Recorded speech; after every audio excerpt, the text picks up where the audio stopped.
Estimados amigos, nuevamente con ustedes su doctor Tigre, el que ronca en esta negra noche neoliberal latinoamericana, sudamericana y ecuatoriana, que vive la zozobra en esta segunda parte del gobierno de Lenín Moreno, ideólogo del movimiento de personas e internautas Wikileaks Equinoccial.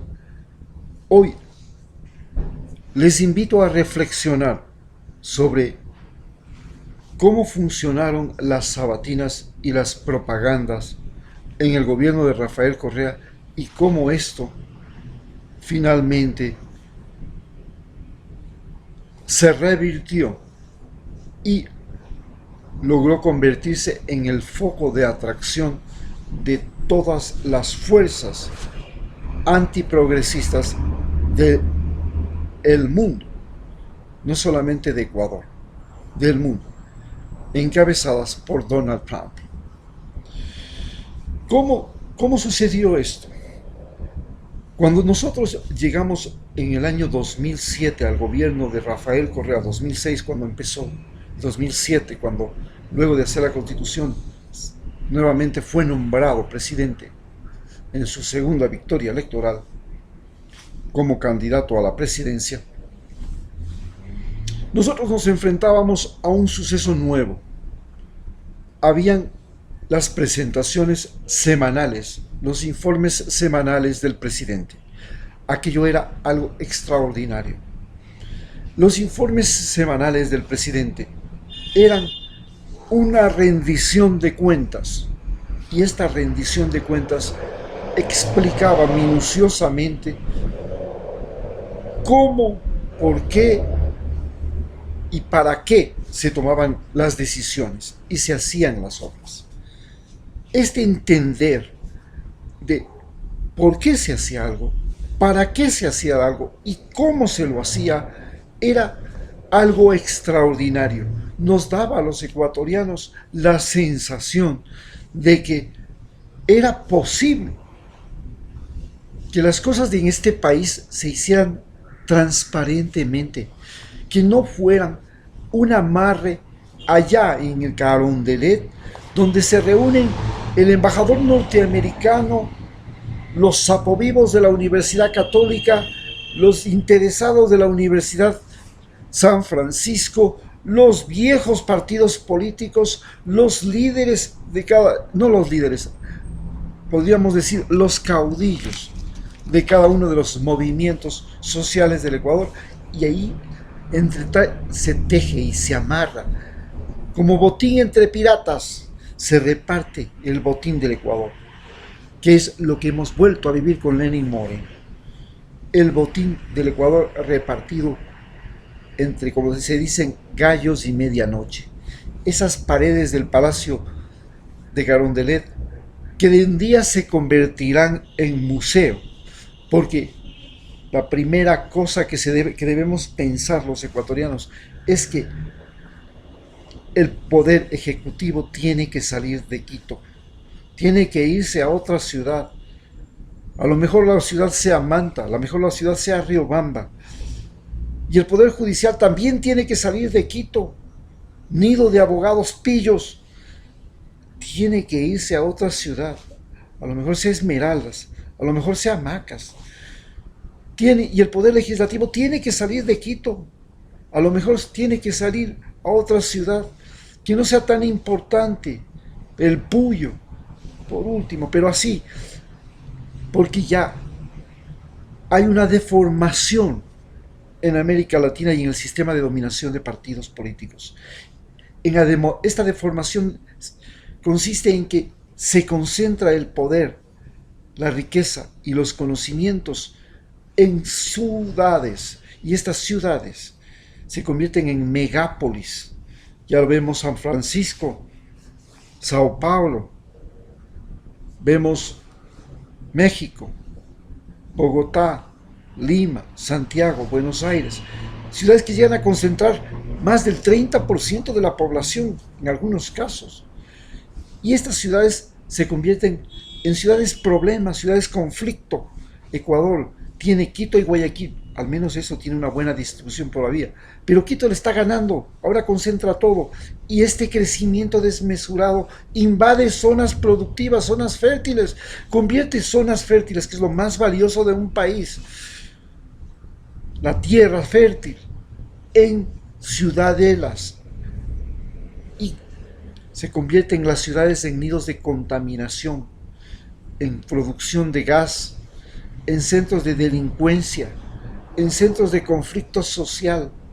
Y eso hay que sacar. Hay que desconcentrar la riqueza, el poder y los conocimientos. Y eso fue la clara intención de Rafael Correa. Partía de que había que hacer una nueva división territorial, dividir el país en 9 regiones, de tal manera que haya regiones que tengan costa, sierra y oriente. La región 1, por ejemplo, tenía Esmeraldas, Imbabura, Carchi y Sucumbíos. Esmeraldas en la costa, Imbabura y Carchi en la sierra y Sucumbíos en la Amazonía. Y así se hizo y se reconfiguraba la idea de un país desconcentrado. La protesta que siempre ha habido y hasta ha sido el motivo de que Guayaquil quiera declararse ciudad independiente, estado independiente, es que Quito concentra todo. Y es verdad, Quito concentra el 40% de los becarios, el 40% de los combustibles, el 40% de todos los jubilados, el 40% de los empleados públicos. Oye, ya qué más quiere pues Quito. Y esto debíamos cambiar. Bien, con esa finalidad se pensó en un cambio en Ecuador. Había que crear un sistema diferente, pero las sabatinas eran el sistema de publicidad semanal. Y ese fue el gran error.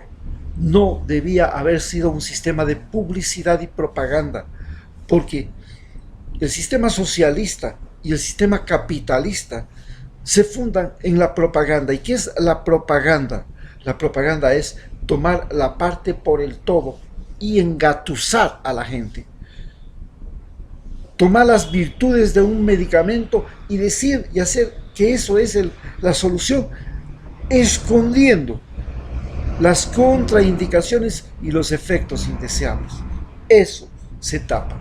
Eso es propaganda. Bien, las sabatinas, que eran un informe y que debían haber pasado a ser no solamente un informe de eso, sino que tenía que haber pasado a ser un sistema donde las comunidades presentaban sus demandas al gobierno y además donde las comunidades hacían las denuncias. Es decir, el presidente Rafael Correa no debía solamente sentarse a dar su informe, sino sentarse el sábado a escuchar cuáles son las demandas que hay aquí y cuáles son las denuncias que hay aquí. Es decir, un cabildo abierto. Se deformó en un culto a la personalidad, a la inteligencia, a Correa. Los cantantes le cantaban a Correa, a la Revolución Ciudadana, los músicos, la gente aplaudía, bailaba, y eso fue una deformación. Esa fue la clave del error. Las sabatinas debían haber sido un lugar donde la gente se reunía con su presidente cara a cara y le denunciaba y le demandaba y le decía y a su vez también le reconocía lo que había hecho. Esto era lo que se debía hacer, pero no. Se convirtió esto de realidad a mito y se terminó en una sobredimensión. Esta sobredimensión no solamente fue de Rafael Correa, fue también de Jorge Glass, fue también de sus ministros, fue todo. La vanidad comenzó a primar sobre la racionalidad. Y eso fue el gran error de las sabatinas. Pero luego de eso, también tuvimos el gran problema de la propaganda. La propaganda, que fue el objetivo fundamental del partido Alianza País, no era un partido para recoger gente. Fue un partido que se hizo sobre la marcha. Y se hizo sobre la marcha como una máquina de propaganda, no como un centro de análisis, de formación, de gente diferente. Es decir, teníamos que haber cambiado de un país en el que habían empleados, jefes y dirigentes, y empleado era simplemente el que ayuda al jefe a ser ocioso, porque eso es el empleado aquí en el Ecuador, que es la secretaria del jefe. La secretaria del jefe es la que le ayuda a que el jefe no trabaje, eso es punto. Si es una buena secretaria es porque le ayuda al jefe a que no trabaje, le resuelve el problema antes de que llegue al jefe. ¿Y cómo le resuelve el problema? Simplemente no le da turno, no le atiende. Yo he vivido eso. He sido médico en un dispensario del Seguro Social Campesino y he tenido la auxiliar. Y he visto cómo la auxiliar decide cuáles son los pacientes que tengo que atender y cuáles son los que no tengo que atender y a quién le da y a quién no le da la medicina. Y ella es una semi-analfabeta. Y esta semi-analfabeta pretende y conduce al médico. Y es para muchos de mis colegas era la salvación. Mientras menos pacientes, mejor. Mientras menos problemas, mejor. Mientras menos... Para mí era un gran problema saber que una mediocre no podía diferenciar entre un paciente grave y un paciente no grave. Y eso es mortal, porque el tiempo decidía la vida o muerte de ese paciente. Y solamente esa torpe mujer manejando el tiempo en el que se decidía la vida o muerte de un paciente ya me significaba complicaciones. No se diga si tomaba mala presión. Esto es lo que pasa y lo que pasó en el gobierno de Rafael Correa. En el gobierno de Rafael Correa, los mediocres se lograron colocar en todos los cargos de decisión y su función fue entorpecer, limitar, llegar.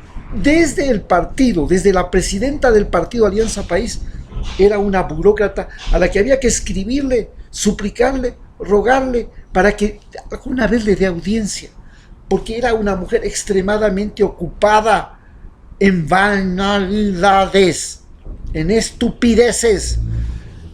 No tenía el oído en la tierra y la mano en la rueda, como debe ser el trabajo de un líder.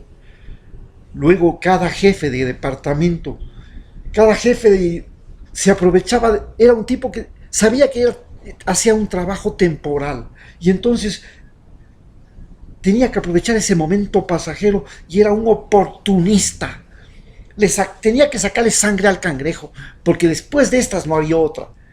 Y el dirigente mismo de Alianza País y el dirigente de los indígenas, de los campesinos, de los obreros, era un vanidoso que se desvivía por ser la cabeza y hacerse notar en las reuniones de grupo.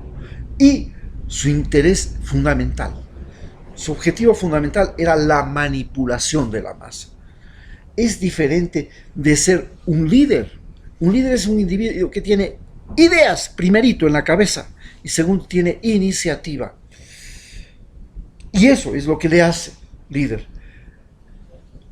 En lugar de tener empleados, debía haber pensado en colaboradores. ¿Qué es un colaborador? Un colaborador es el individuo que se convierte en oídos, en orejas, en manos, en pies del jefe. No en el individuo que le acomoda la silla y le pasa la comida, el vago, el inútil, y que trata de actuar como el guardaespaldas del jefe. Eso es lo que se convirtieron todos los empleados que comenzaron a invadir desde Alianza País la burocracia nacional. Y finalmente, teníamos que cambiar al dirigente por el responsable. ¿Qué es el responsable? El responsable es el individuo que tiene la capacidad de tomar decisiones y de responder por las decisiones que toma. Eso no se fomentó. Ese fue el gran error que se cometió cuando se asumió el gobierno de Alianza País y los mediocres lograron llegar al poder luchando y evadiendo todo lo que fue el proyecto de Rafael Correa de que la meritocracia debía ser la razón fundamental de un individuo para trabajar en las funciones del gobierno. La meritocracia pasó a ser simplemente un examen, una evaluación de diplomas, una evaluación de amarres y amistades, y eso es el mecanismo de acomodarse. Hoy, después de esto, con el 25% que queda solo de Alianza País, con la reflexión que nos ha obligado este gobierno de Lenín Moreno,